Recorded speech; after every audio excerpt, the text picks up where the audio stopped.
Every author, especially those that will be self-publishing, will eventually ask themselves the question, do you need an editor? And if so, how do you go about getting one? Now, I personally feel very strongly that you do need an editor. And I feel this way because if we are going to be selling our books to people, we owe it to the readers who are going to be giving us their time and their money to make sure it is the most professional product that we can offer.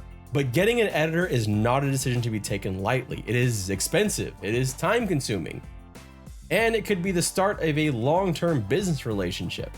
But editors are important, and besides the actual quality of the book, if you're anything like me, it helps with the imposter syndrome, that dreaded soul-sucking imposter syndrome when you launch your book and hey, you know what? It's not just me. An editor looked at this too and said it was okay. Working with an editor in itself can be a rewarding process. I am lucky that the editor that I ended up going with after the lengthy process that I did is an absolutely wonderful person who I love to work with. She is both my business partner and now my friend, and I greatly appreciate her and how much she has done to make my books what they are. I trust her talents and I'm always eager what she has to say, good and bad, about the writing. Needing an editor was one of the hardest things I had to come about to after 2.5 years of sending my book out to friends and families to edit it and getting it torn to pieces by my writing group who worked as pseudo editors. But I knew it was necessary. I knew it was what I needed to make my book feel professional. But the cost was something I could not ignore. To put things in perspective, in order to meet my editing costs, I needed to sell just about 500 full price ebooks to even break even. I still have not earned back my editing costs.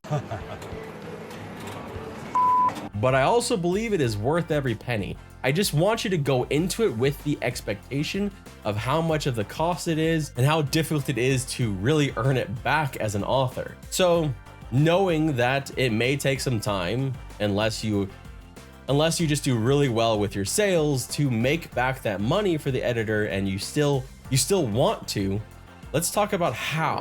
Now, since I use the Editorial Freelancers Association to find my editor, let's use their descriptions to discuss what some of the different types of editing are. First, you have developmental editors. They develop a book or other project from the initial concept onward, working closely with the author or client to study competing works and create a product that stands out. Next would be line, substantive, or content editors. Now, I caution here before we go into the description, other editors and other sites that will not use these as interchangeably as EFA does. But the gist is editors who make significant changes to a manuscript, such as rewriting or reorganizing text. Then you have copy editors. They correct spelling, grammar, usage, and punctuation. They check cross-references and prepare the style sheets that guide consistency and accuracy across the manuscript. And finally, proofreaders.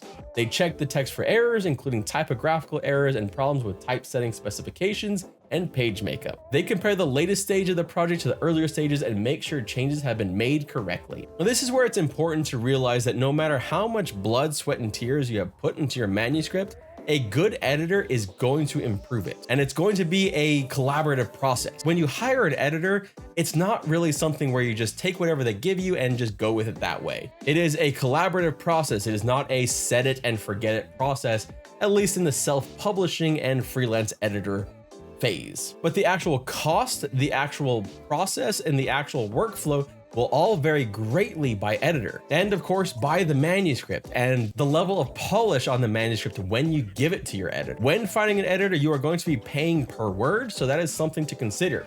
If you have a 50,000 word manuscript, it's going to be much cheaper than a 250,000 word manuscript. That's kind of obvious, but I just wanted to go ahead and point out that you do pay per word. I went into my search for an editor with the assumption that I was going to need a copy edit. I ended up with the equivalent of a line editor, though, based on the state of my manuscript and honestly the generosity of my editor. But how did I find my editor? How did I find this gem of a person? Well, it wasn't easy. My process started where many of you will. I went to the big editing sites, the giant mills of editing, BookBaby and Kirkus, and probably like many of you, I went and saw the prices and then cried myself to sleep for several days, over and over Now, I can't remember who suggested EFA, but I must have seen it from a blog that I Googled or from someone in my writers group, but it was the best suggestion that anyone would have made to me. EFA stands for the Editorial Freelancers Association, and this is where I would suggest you start. This site is many things, but most importantly, it's a place where you can post your editing job requests. But be prepared, because you are going to be absolutely inundated with editing job requests. They will be bidding for your service, but perhaps bidding isn't exactly the right word, because it's not like you are putting their prices against each other. There's not a whole lot of budging on the prices. The editors worth their salt who are messaging you are pretty much, that's what they're gonna charge what they charge, because they know what they're worth. When posting, I set a few goals for myself, and I think they helped me avoid being completely and utterly overwhelmed by EFA. Number 1, find someone whose editing makes your manuscript better. If they aren't going to improve it, why waste your time and money? They can be the nicest people you've ever met, or they could be the cheapest editor you'd ever imagine, but that won't fix your manuscript. They need to be good at what they're doing, and they need to match you and your writing style. Number 2, do not fear criticism, but be wary of compliments. You wouldn't go into a job interview and tell them their company was trash. Think about the editors contacting you as applicants for a job. They may be more complimentary than is necessary to get the job.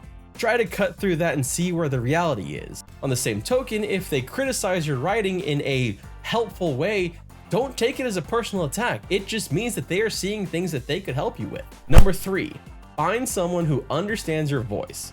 Finding someone who can correct every grammatical fuck up of yours isn't enough. You need an editor that can bring out your voice. What I didn't want was someone to rewrite my book for me. If that was the case, I would have just found a ghostwriter. Number 4, consider cost, but don't let it define your choice. Let's be real, you're probably barely able to afford editing. If you're like me, you probably really can't even afford it anyway, but you've realized that it's necessary, so it's one of those sacrifices you make to get towards your dream. Resist the urge to go with the cheapest options, because they're probably not going to be the best options for you and your manuscript. Think of this as a long-term investment in yourself.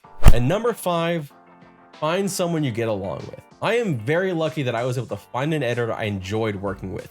Any issues that cropped up, like a payment issue where my first installment went to the wrong place, were easily handled, and it was very stress-free. My editing process was excellent because it felt collaborative. I was involved in every step. Your editor could very well be a writing partner for years to come. Now that's just what I wanted. You may want an editor that is more hands-off and does it themselves and then gives you the actual product, and that's totally fine. Just find the editor that works for you. Now, I mentioned about being overwhelmed when you post to EFA, but what do I mean by that? Well, when I posted to EFA, within a day and a half, I received 108 requests. 108 requests from a simple request to edit a almost 100,000 word manuscript.